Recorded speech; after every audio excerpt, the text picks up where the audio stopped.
Hey guys, welcome to my channel. My name is Michael, who is a secondary school mathematics teacher and has expertise in helping students with learning disabilities. In this video, I'm going to talk about the things that parents can do to help children with autism excel in mathematics. So over the past few years, as a teacher and tutor, I have worked with many parents, and based on my experience and knowledge, the four following things that I'm going to share in this video are the things that parents can do to help their children with autism's learning, especially in mathematics.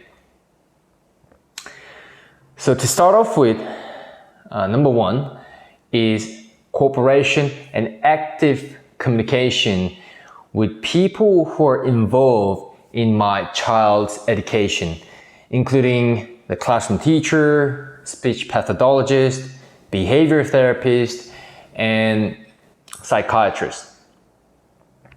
This is really essential because both parents and whoever the people involved in my child's education have to be on the same page. And I fall into the category of classroom teacher based on my experience. Every single time when there was active communication, the result was amazing. Like the child, in terms of child's learning development, behavior improvement, everything skyrocketed when there was active communication and cooperation between the classroom teacher and parent. So I'll give you an example. Let's say the child has learned money mathematics at school. Each child has a different learning need, and each child has different challenges. We're just going to say this particular child is really good at counting the money, but let's say this child struggles with calculating the change. Now then, what the parents can do is by actively talking to the classroom teacher. First of all, parents can identify, okay, my child is struggling with calculating the change. So then at home, whenever the parent and the child, when they have a spare time, they can work on calculating the change instead of the thing that the child is already good at. So, for example, parents can use this book as an object to demonstrate how much you're supposed to receive. If this book is $5 and you pay me $10 with the actual physical notes, how much do you think you're gonna receive as a change? Something like this, basic as that, can be useful if it is done consistently at home. So you can see how it's very important to communicate actively. Another thing is, like, if the child is going through the hard time, it's really important that all the people involved in child's education and the parents give some breaks during those times, right? Which can make the child feel like the child is getting supported. So number one is cooperation and active communication between the stakeholders and the parents. The second thing that I would like to talk about is the growth mindset. The research actually shows that students who has parents with growth mindset tend to perform better and achieve high standard at school comparing to the students whose parents have fixed mindset. It makes sense. I mean, there's this saying, which is my favorite quote, your average personality and income and some of the important traits that represent who you are the average of 5 people who you hang out with. And as a child, parents are one of the main people that the child spends most of the time with. So how the parents think has a major impact on the child's mindset as well. So if the parents can have, growth mindset, okay, my child can do this, rather than, oh, he's not going to be able to do this. By simply having that mindset, the child is going to get significant amount of positive impact in terms of learning, okay? So as parents, we have to be careful of the words that we use and the behavior that we demonstrate. We want to seed this thought of growth mindset to the child rather than the fixed mindset. So that is the second thing that I recommend parents to do. Third thing is establishing safe and inclusive learning environment at home. So this is sort of like a similar context to the point that I've just made. Parents must have tenacity, patience, positive attitude when it comes to the child's learning. And in terms of the actual environment at home, it should be suitable to the child's need. If my child who has autism is easily getting distracted by light, obviously the studying room has to have curtains so then child can focus better.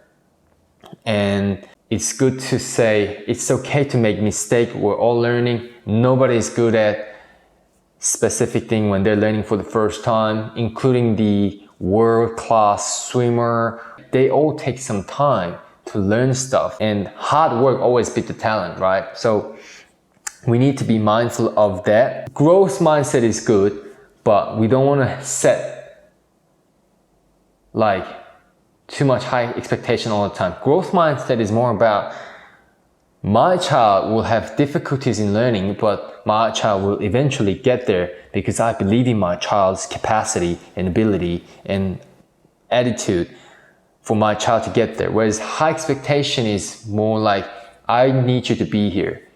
I want you to get to this level. There's a difference between these two. So you can see how the learning environment at home has to be supportive and positive. So growth mindset is important, but at the same time, there has to be supportive and positive learning environment. Lastly, I'd like to talk more specifically about the subject mathematics. So last thing that the parents can do is to provide opportunities for child to practice mathematical skills at home. Okay, so mathematics is different from the other subjects. Other subjects such as English or history, you can study really hard for a short period of time and still achieve a good grade. But for mathematics, it's a completely different story. The fundamental concept and skill has to be there. And on top of that, daily practices has to be there. In that way, even though there are a bunch of different types of questions in mathematics, the child, because by the time when the child practices a lot of questions and skills, the child will be ready for any type of question pop up. So it's really important to provide opportunities for child to practice the math concept and skill. So to give you a few examples, you can literally attach multiplication chart on the wall so then child can see visually and frequently. And so it will become like a habit for child to see and go, all right, 5 times 4 is 20. And next time when the child walk past that chart, the child can have a look at the chart again. That's one example. Another example could be playing games together is another great thing that you can do to provide opportunities. So let's say there's this math board game. If you play with your child, it's not just about the math concept and skill. Your child gets to practice social skill. Your child gets to improve your critical thinking skill. But at the same time, your child gets to practice math skills as well. And you get to build up a closer connection. So I highly recommend you to play the games time to time, and then give opportunities for your child to become interested in learning and progress in learning mathematics at home as well. I've got a course on my website, and in my course there are lots of game-based learning resources included. So check it out. I highly recommend you to have a look. Otherwise, you can just have a look at other resources available out there as well. But the point is, it is important to let the child have some practice, right? So in this video, we talked about 4 different things that parents can do to better help children with autism's learning at home. I highly recommend these things because I've actually seen with my both eyes that if the parents do these things, child learning accelerate, especially in mathematics. So give it a go. And if you found this video helpful, please click that like button down below and subscribe. Thanks guys, I'll see you in the next video.